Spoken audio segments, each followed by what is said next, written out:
Hello, ladies and gentlemen, and welcome to the Smackdown review, September 21st. I can tell you this is one hell of a weird Smackdown. So let's see what we got. First, we got Edge that came in, and it was good to see Edge. I missed him. It was good to see him. He was so charismatic. He really made the crowd jump, and this Philly crowd jumped almost all night long, which made some sense. This was how this show went. It was just jumping everywhere. And Edge was talking about how he was home, he finally became a fan again, and he was watching the product, and basically said, I've done a lot of stuff in my time, but I've never seen something like this. And he talked about Daniel Bryan, both of them fighting and then being BFFs. And he couldn't understand what the hell is going on. So Daniel Bryan comes out, and he basically is saying, look, one, I am the tag team champion. There's no we. Two, as he was talking with Edge, and Edge said, excuse me, Daniel Bryan put in his little bit of therapy he's been having and said, you know, I've learned through therapy that when people say lines like this, like excuse me, kind of reminds them of somebody they knew. You're thinking about Vicky, aren't you? Aren't you? And he goes on with that, and then eventually Edge gets under the skin of Daniel Bryan and basically starts doing backwards and yes and no. It's kind of like what you would see with an old cartoon with Elmer Fudd with Bugs Bunny. Basically it was like that. It wasn't bad. When Kane came out, and then you had the little exchange between Kane and Edge talking about, me and you have been going on for years. I went and tried to hurt your wife. You went after the same wife I had. They were just going on with it. And Kane said, you know what, I'm going to deal with this now. I know what I'm going to do. And you got Edge taking off his jacket, getting ready for a fight. Of course, he can't fight no more, but it doesn't make a difference. Then I'm thinking, the instant I saw him take off his jacket, I thought, oh no, this is taking too long. It can't be what I think it is. They're not going to start hugging. They did. Okay. I can say with this, it was funny to the point when Daniel Bryan started screaming back and forth, no, like he was totally jealous. And then when Edge says, Daniel puts his arms out with Kane, they're about to hug. And I thought this was going to be the most corniest shit I've seen until, thank you, you let Damien Sandow come out and basically poon them on the mic. Saying basically, this is the reason why these serials that we now inhabit are so bad. And he's right. WWE basically has the worst storylines that is. Very rarely they have anything good. And this is not any different.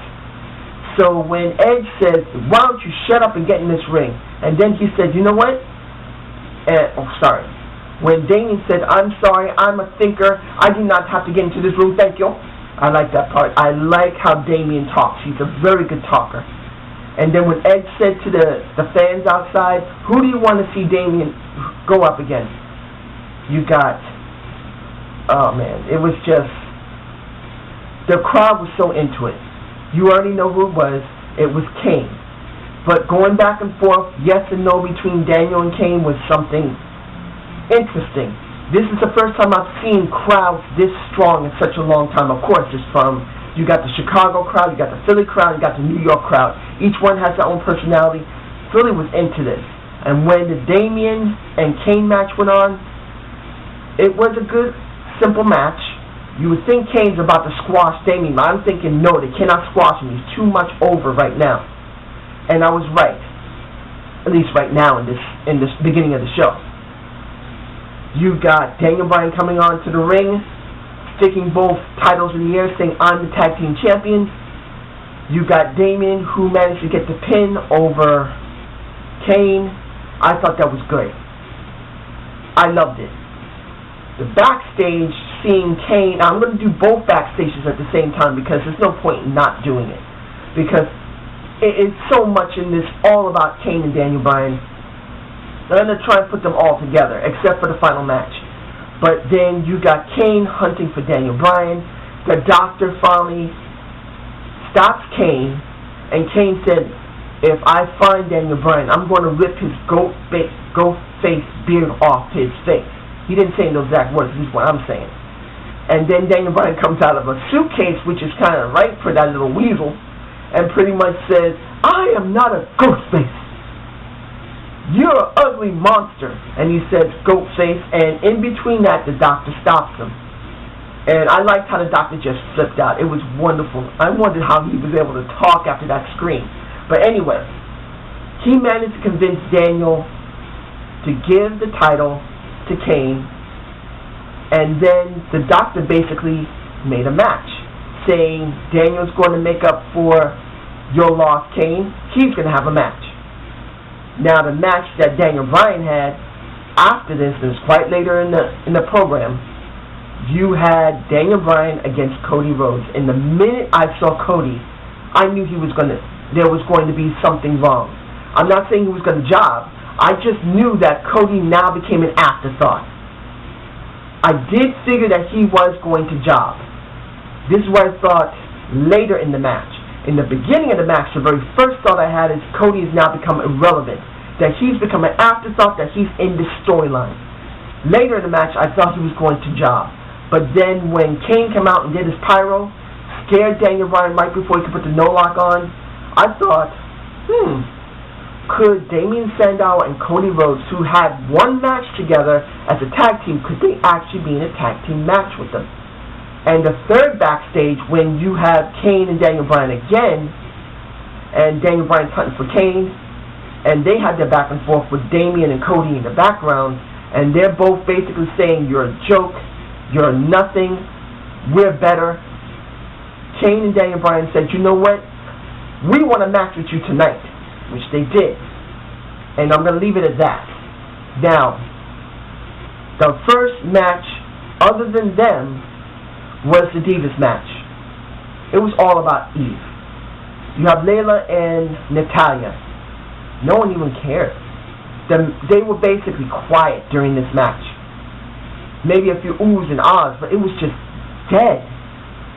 And then Eve basically said, while she's on commentary, and she did come to the ring in a nice tight dress, and this is where she's losing everything I hoped she was going to accomplish. Now she's become a diva again, going to the ring, going to commentary. She should be working with Booker T more than she is going to the ring and doing commentary. She's going to become irrelevant. And this is what I hope they wouldn't do with her, and this is what it looks like it's going to become. Eve's going to be working matches. She's not going to do that much in backstage. She's not. If she does, I'll be happy, because then it's going to make her more prevalent. But now she's not. She's going to basically be nothing. And it was Natalya who jobbed. Layla won. No, sorry. Did Layla win? I can't even remember. I believe Layla won. Essentially, yes, Layla won. I'm sorry, I blanked out on it because the match was nothing. Next, we had a backstage with ADR and Booker T. And this leads to a match that made no effing sense. ADR saying to Booker T, you screwed me. It's not right that you reinstated the bro kick, and it's right. The storyline has become so stupid. Why did they reinstate the bro kick? They should have kept it, like I said in my Night of Champions review.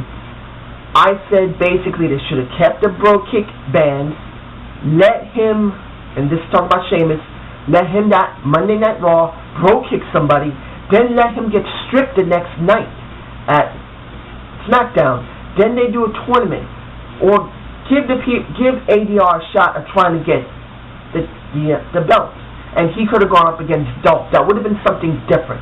This is crap. So basically, Booker T says, you know what? This match you're gonna have, and this is a terrible match. Dolph and ADR with Sheamus and Randy Orton. If you win it, this will go a long way for you trying to get another rematch. So I'm gonna go into this match. Sheamus and Randy Orton with ADR and Dolph. Why? There was no reason for this match. I wish I didn't watch this match. It was a standard match. They all can do a decent match. This is not the point. The storylines they both have are irrelevant. ADR, it would have been better if they kept the bro kick because it was boring now. When it came to Sheamus, there's nothing there. When it came to Randy Orton and Dolph Ziggler, if Dolph had won at Night of Champions, it would have made it something more interesting. Now, nothing there, especially that Dolph jobbed again. This is what I'm saying right now. I can see what Texas Tony T sees in Dolph Ziggler. He can do more than job. He has the skills to job. He has the skills to sell the job so well. And he also has the skills to do a very good match. But as long as they continue having him job on regular television and then job on pay-per-view, and then in between the times he job on television and pay-per-view, they give him maybe one win against someone that is irrelevant, he will do nothing. He's like trapped like Kofi Kingston. Kofi Kingston was trapped in mid-card hell because of what I understand of what Randy Orton did to him. Now it's like Dolph is in the same position. He is jobbing, and he didn't even get a chance to get the push up very well. Even though he won the title once, it was so brief. Other than Kofi, where they were really building him up, this is ridiculous. This crap. I feel sorry for Dolph. I really believe Dolph should leave the company now. And if they don't push him, and this is what I believe they're going to do with Dolph, if I'm right, they're leading, if I'm right, where Dolph is going to put that belt up, that Money in the Bank, basically it's like a belt, the Money in the Bank briefcase up against someone. If it's not Randy Orton, it's going to be someone else. If it's not ADR, Randy Orton, who else will be the best person for that position? Maybe Cody Rhodes, maybe Miz, or Rey Mysterio. Basically, they're going to have him fight somebody, and he's going to lose that title. Not that title. Well, as close as the title is going to be with the Money in the Bank. But essentially speaking, he's going to lose it. Unless they try and cash it in, and then his run is going to be so crappy. It's going to be worse than Daniel Bryan when he first won. It will. It's going to be crap. So I'm going to leave it at that.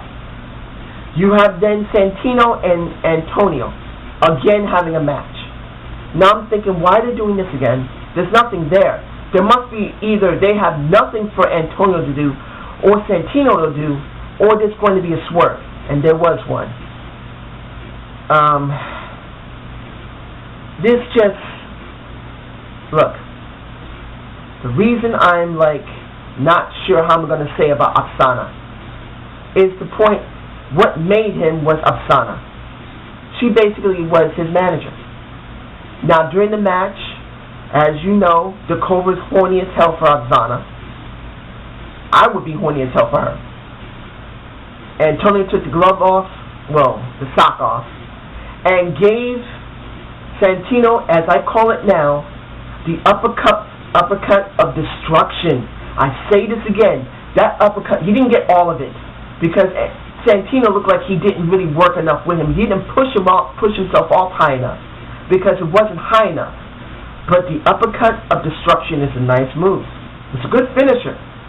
But the point of this is this.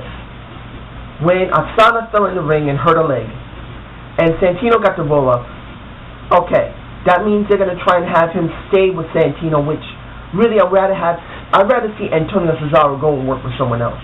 Santino right now, he's beginning to lose his irrelevance. He's beginning to slowly decline because of what they're doing with him. But taking away from that, when Antonio Cesaro in 5 languages basically said it's over to Aksana, I was expecting Santino basically to come over to her. I can understand why they didn't do it, because they need to build it up. Maybe on this coming Raw, they'll have it with him, or the one after that, when they have a match for the title. Honestly, it wasn't a very good segment, but that's what we're stuck with. The next segment, which really... No, I'm going to leave it for almost the last. The next segment was Brodus Clay and Slater. And my baby, my Naomi, looking so damn fine and gold. Oof.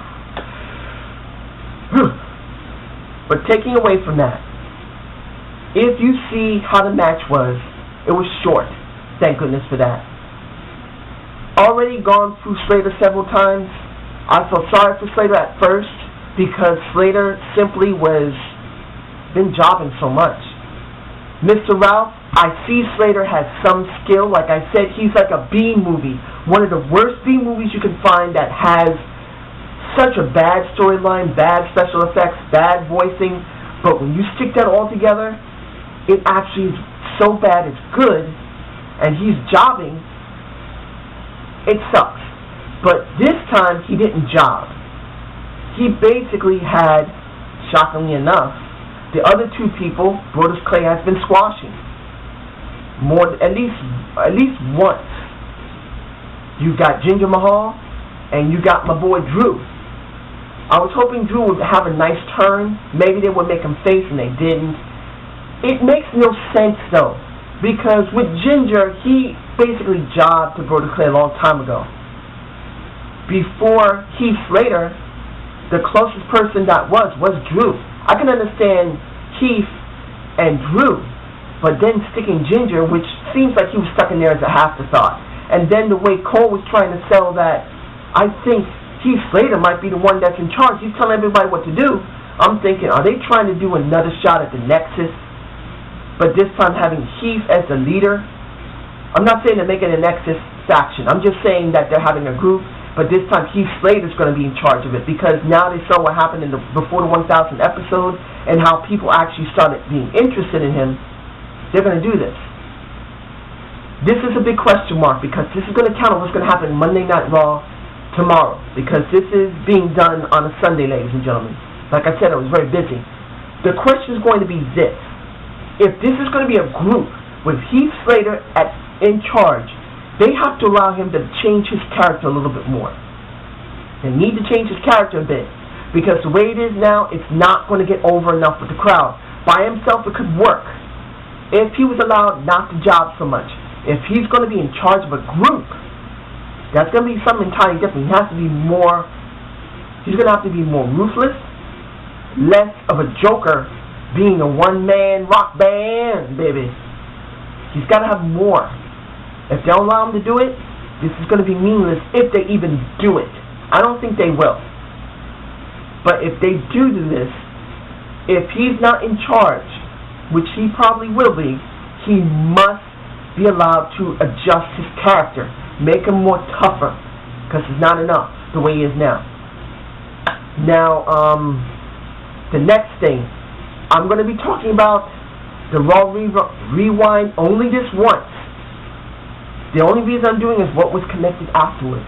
Ladies and gentlemen, this is a revelation. If you follow how something is so incredible, it's a revelation. You have the Raw Rewind.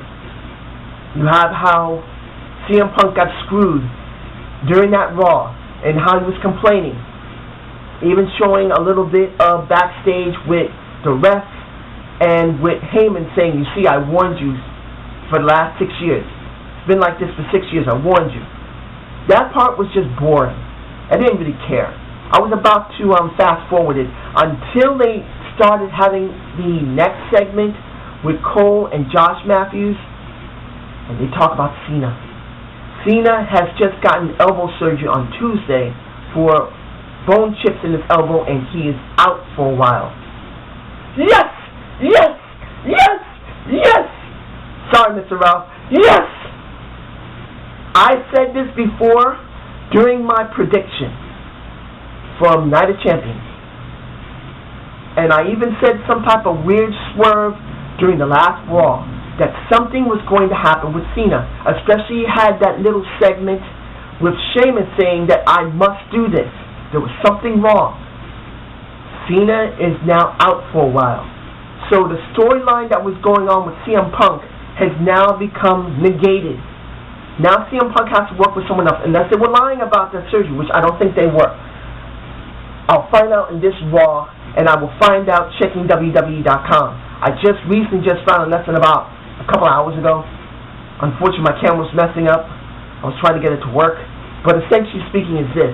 If Cena is out for maybe 2 to 4 months, this will do so much good for his character. Even if he comes back as he was before. And I hope it's more than 4 months. Let him be out for 5 or 6 months. Let the people forget about Cena, like he did before when he had the neck and back surgery. Let him be out. Let him stay out for a while. Let him rest. And when he comes back, he'll have a more fresh perspective. In other words, he'll still have the same old crappy, hustle, well, I don't know why I'm blanking on it, hustle, loyalty, and respect stuff. I mean, it would be still better if he changed his character. I hope he does. But if it's still hustle, loyalty, respect, the C Nation, all that crap, at least he will not be with us. This is wonderful. If he's out more than 3 months, I promise you, when he comes back, it won't just be a huge pop. It'll feel fresher. I don't care about the pops from the audience, even though it is important. He needs pops if he's going to still be a face. But feeling more refreshed, not having him in anything, not in the mid-card, not in the title picture, not some back storylines where he's not doing anything, where he basically was, he was just there.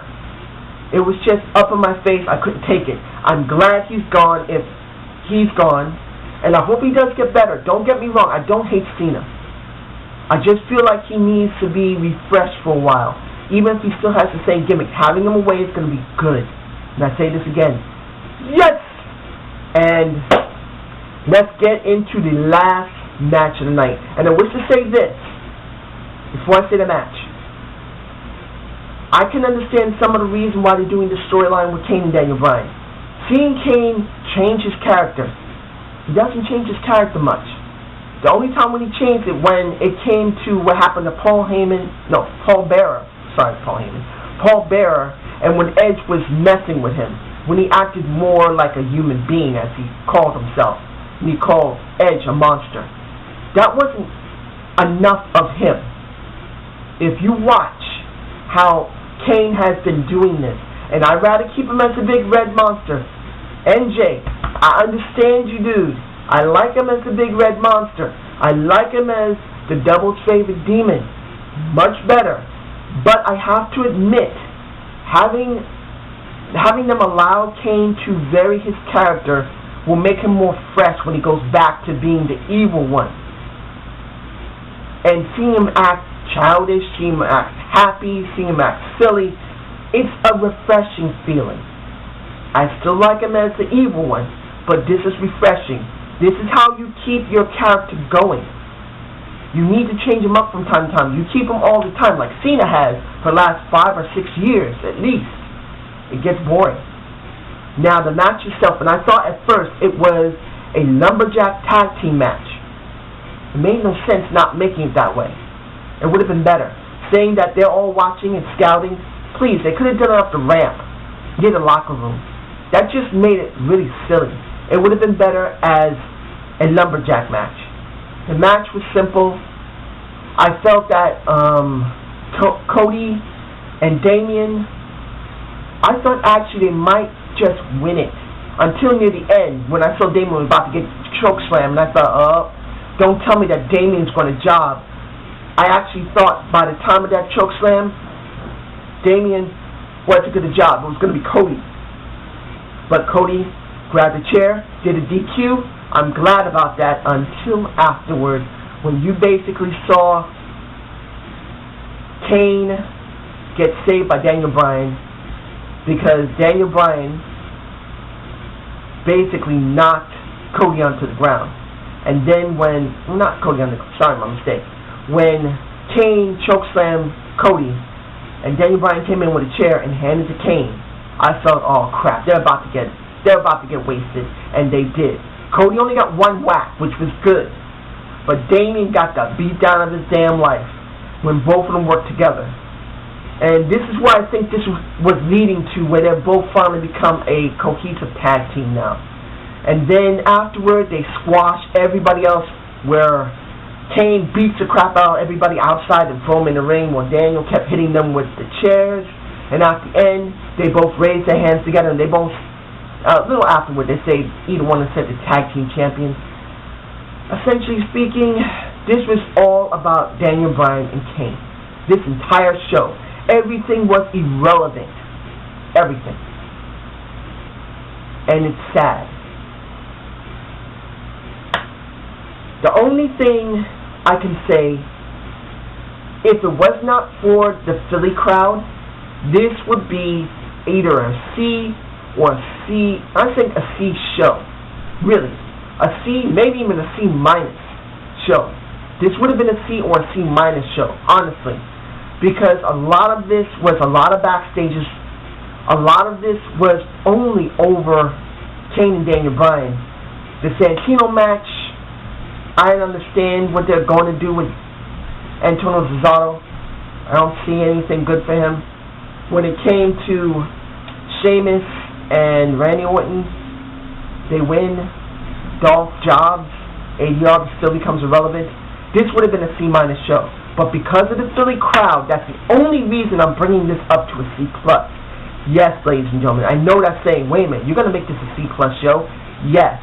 One of the things that'll make it exciting for people watching at home isn't just the in-ring work and the promo segments and the video packages and anything in-ring performances other than the wrestling. It's the crowd. And the one thing that really made this work was the crowd. The crowd was so amped up for this. Even though there were some matches that were flat, the crowd was so into almost 80% of the show. And I have to say it that, honestly, this brings us to a C+. If I like it or not is irrelevant of this. I'm doing an objective view. That's what Zane's view does. I do objective views on things, no matter if I like it or I don't like it. And in this show, it's a C+ show. For the simple fact the crowd was so into this, I can't deny that this has to be C+. I can't. Even with what happened with, honestly, with ADR and Dolph, this should never happen to them. They shouldn't even be in this situation. Dolph should have never lost that match at Night of Champions. And ADR, if he had to lose at Night of Champions, the bro kick should have stayed completely banned.